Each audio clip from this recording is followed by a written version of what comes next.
はい、皆さん、こんにちは。モノルです。今回はね、ZD-O プラスエクセレンスっていうね、コントローラーを以前、レビューしたと思うんですが、そちらのですね、交換用の右スティックのモジュールがね、全種類届いたので、こちらをちょっと見ていきたいなと思います。それぞれのね、メーカーのスティックね、中身がどんな風になってるのかとかね、ちょっと見てみたいなと思ってね、購入してみました。この ZD-O プラスってコントローラー自体がコントローラー側であんまりね、レスポンスカーブいじったりしてないね、スティックの入力そのまま、割と出してくるっていうタイプのコントローラーだったので、メーカーごとの特徴っていうのをね、見ていくのもすごく面白いかなっていうんで、ちょっとね、動画にしてみようかなと思います。これね、外見からじゃほとんど見分けつかないので、後ろに、ね、名前書いてたりするんですが、これが、そうですね。これがもともとついてた銀フル製のホールエフェクトスティックっていうことになりますね。これが K シルバーの TMR センサーのスティック。こちらがね、銀フルの TMR センサーのスティックですね。こちらがフェイバーユニオンの、従来型のね、ポテンショメーターのスティックになっていて、最後にアルプス製のポテンショメーターのスティックということで、合計で5種類のスティックっていうのがあります。まずはね、それぞれのスティックでレスポンスカーブを測ってきたので、そちらの方をちょっとね、軽く見ておきたいと思います。はい、で、こちらがね、いろんなスティックの、レスポンスカーブになってます。赤色がね、もともとついていたね、キンフルのホールエフェクトスティックですね。かなりリニアには近かったんですが、やや高感度気味かなっていうところがあったかなと思います。まあ、これでも全然ね、問題なく、FPS ゲームとかプレイできましたね。緑色っていうのが K シルバーの TMR センサーのスティックで、ちょっとね、低感度になっているっていうね、感じになります。で、オレンジ色が銀フルの TMR スティックで、こちらはだいぶ高感度でね、かなり特徴的なカーブを描いている、スティックですね。で、フェーバーユニアのポテンショメーターっていうのが紫色の方で、アルプスのね、ポテンショメーターが水色ですね。この2つっていうのはかなりよく似たね、感度カーブになってるかなと思います。誤差の方を見ていくとですね、ほとんどね、この2つっていうのはリニアですね。で、全くね、重なっててよくわからないんですけど、この2つに関しては相当ね、リニアで、さすがに、従来型のポテンショメーターのスティックっていうのはすごくね、FPS ゲームにはやっぱり向いてるなって思いました。で、ね、ホールエフェクトとか TMR に関してはやっぱりそれぞれ独特なカーブっていうのを描いていてですね、ちょっとね、どうしても違和感みたいなのは残るかなっていうところはあったかなと思います。ただその中でもね、銀フルのホールエフェクトスティックですね。デフォルトでついているものに関してはね、非常に、いいカーブだったかなと思います。ちょっとね、高感度になっちゃってて、可動域っていうね、ところ、反応する領域が狭いっていうところがね、マイナスポイントではあったので、やっぱりね、このポテンショメーターのスティックっていうのが個人的には一番おすすめです。フェーバーユニオンのポテンショメーターのスティックですね、実際測っているとですね、ちょっと、アルプスよりはね、精度を劣るかなっていう感じがしたので、どうせね、すべてのスティック同じ価格で売ってますから、公式のね、天猫っていうね、ところのサイトではですね、すべて同じ価格で販売されているので、あえてね、フェーバーユニオンを選ぶ必要はなくて、アルプスのポテンショメーターのスティックをね、選んで購入するのが一番私はいいかなと思いました。価格も600円とかそのぐらいだったかなと思うんで、送料が1000円かかってしまうので、買うならね、アルプス製スティックを2、3個買ってストックしておくとかっていうのがいいのかなと思いますね。ドリフトしてきたらね、新しいやつに交換して、で、古い方はね、分解もすごく簡単にできるので、洗浄するなりしてね、もう綺麗にしてやって、で、また使うとかっていうこともできるかなと思います。銀フの TMR センサーのスティックはね、本当に高感度で、これはね、ちょっと FPS ゲームは結構辛い高感度差だったので、こちらを使うっていうのはね、スティックをあえて高感度にして使いたいっていうケースぐらいで、基本的にはあまり、このね、銀フルの TMR センサーのスティックに関してはおすすめしないかなっていうのが、正直な感想ですね。はい、そしたらちょっとね、分解していきたいと思います。はい、もともとついていたギンフルのホールエフェクトスティックですね。こちらはね、以前も、分解したかなと思うんで、簡単に見ていきたいと思います。こちらね、前の動画ではですね、どこのメーカー製なのかわかんなくてね、コメントですごく教えていただいたんですが、こちらギンフル製のね、ロープロファイルなスティックってことでした。中もね、見た感じですね、すごくこの軸に磁石が取り付けられていてで、真ん中に1台のね、ホールエフェクトセンサーの素子があるっていうね、かなり面白い作りの、スティックでした。これはかなりね、リニアに近くていい、ホールエフェクトセンサーのスティックだったかなと思いますね。はい。そしたら次は、K シルバーの TMR センサーのスティックを分解していきたいと思います。K シルバーのね、TMR センサーのスティックはちょっとね、低感度だったんですが、これはね、K シルバー製のスティックはすべからくね、だいたい低感度かなっていう感じの、ところで、かなりね、コントローラーにもよく使われてるスティックなんですが、残念ながらね、K シルバー製っていうのを聞くとね、低感度なんだろうなってなるっていうね、そういう感じではありますね。こんな形で JS16 って書かれたセンサーモジュールになってますね。はい。爪がややね、大きくて、しっかりした作りの K シルバー製のスティックになってます。こうやって見ると割と違いが面白いですかね。設定のところっていう端子のところが赤くなってるんですね。で、こうガイドの付け方も縦と横が違うんですね。こういう違いがあるっていうことです。はい、続いてギンフルの TMR センサーのね、スティックも分解していきたいと思います。ギンフルの TMR はサイコロ型のスティックモジュールっていうことで、アルプスとかとね、よく似た形の大きなスティックになってます。はい、こういう形のね、ギンフルって書かれてますね。はい、横のね、サイドのところの印字にはね、これ RT4K って書かれてるように見えます。RT4K ですね。ギンフルのね、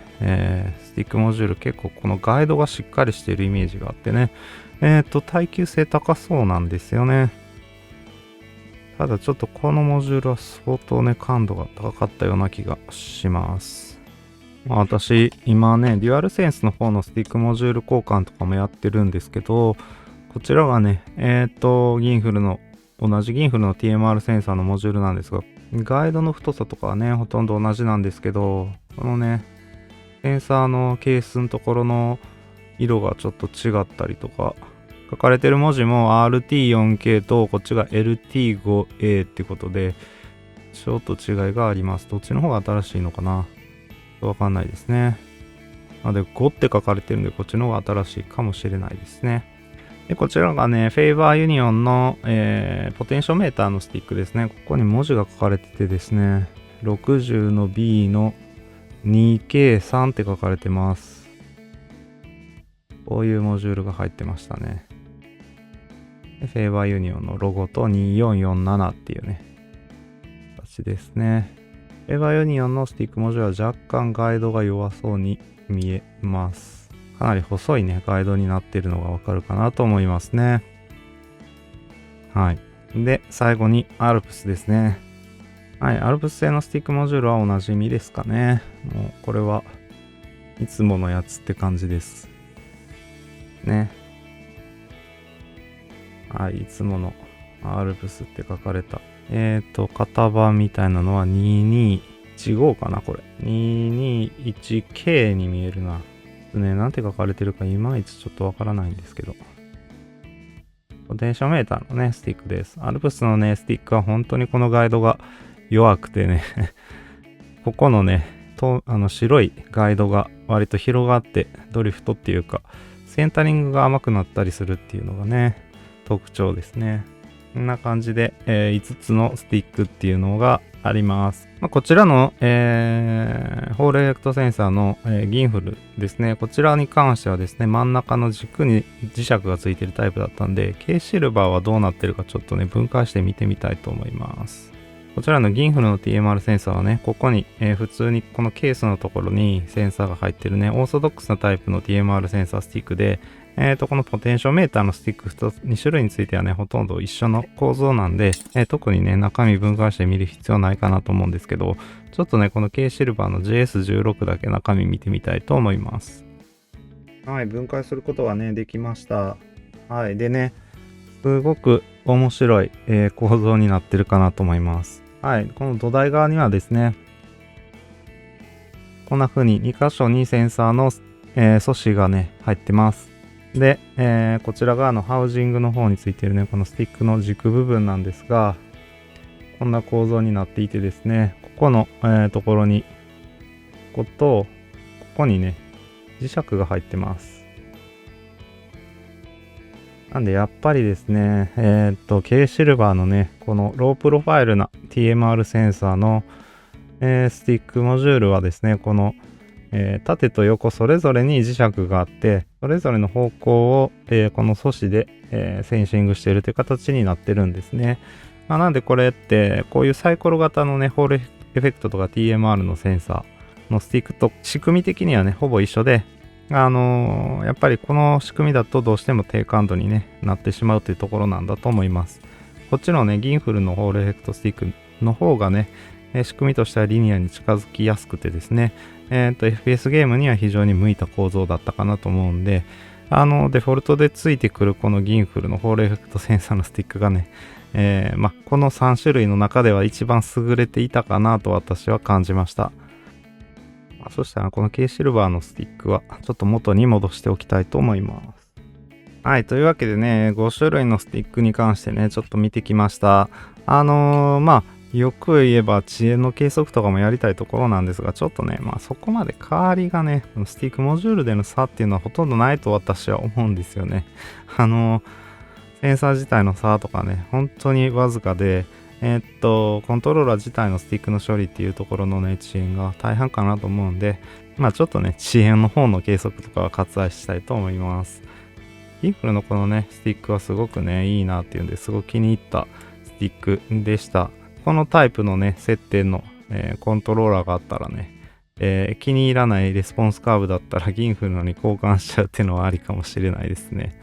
はい。とは言ってもギンフルの TMR は交換図すぎてちょっと使い物にならなかったですし、K シルバーの TMR は相変わらず低感度っていうことで、FPS ゲームで使うならやっぱりこれが私は一番かなっていう感じですね。で、スティックのテンション、重さの方もね、ちょっと簡単にですけど、測ってみたいと思うんで、ちょっと全部一回ね、閉じていきたいと思います。はい。で、スティックの重さについてもちょっと見ていきたいと思います。こちらがね、デフォルトのホールヘッドスティックですね。ちょっと前回も見たんですけど、もう一度測り直していきたいと思います。このね、測り方をね、いつもこういう簡単なツールで測ってるんですけど、もうちょっとね、精度の高い測り方があればいいんですけどね。他のツールにしたところで、そこまで、精度上がるとは思えないですね。このあたりどうすればいいんだろうって感じはあります。よいしょ。デフォルトのホールエフェクトスティックは割と軽くて、そうですね、45とか50とかそのぐらいの、かなり軽めのスティックみたいです。そしたら、K シルバーの TMR スティックは、ちょっと重いな、これ。だいぶ重めで。K シルバーの TMR スティックは 75g フォースってことですね。そうですね。ギンフルの TMR スティックは 60g フォースぐらいですね。こちらは割と標準的な重さかなって思います。はい。フェーバーユニオンのポテンショメーターのスティックは 75g フォースぐらいですね。はい。割と重めなスティックでした。アルプス製のポテンショメーターのスティックは 75g フォースぐらいですね。はい。というわけで、それぞれね、異なった、スティックの重さがあるんで、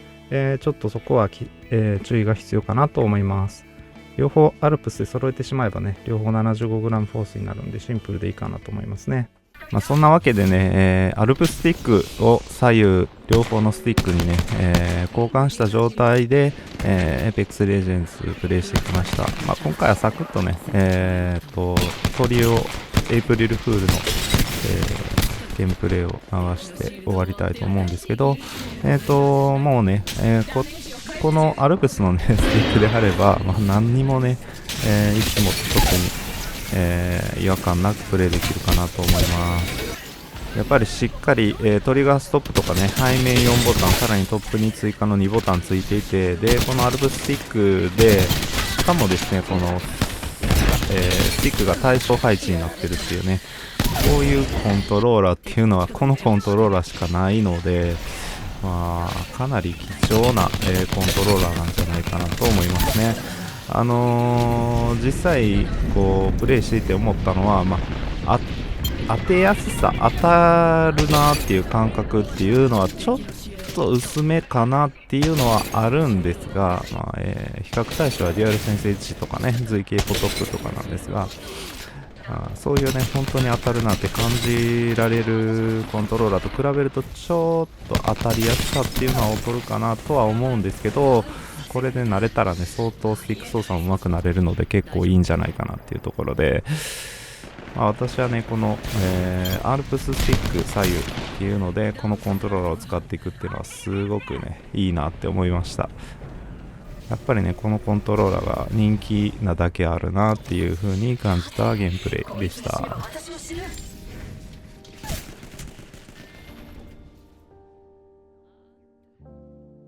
はい、以上ですね。今回はサクッと ZDO プラスの右スティックのね、交換用スティックモジュールを全種類買ってみたので、ちょっとね、レスポンスカーブ計測してみましたっていうことです。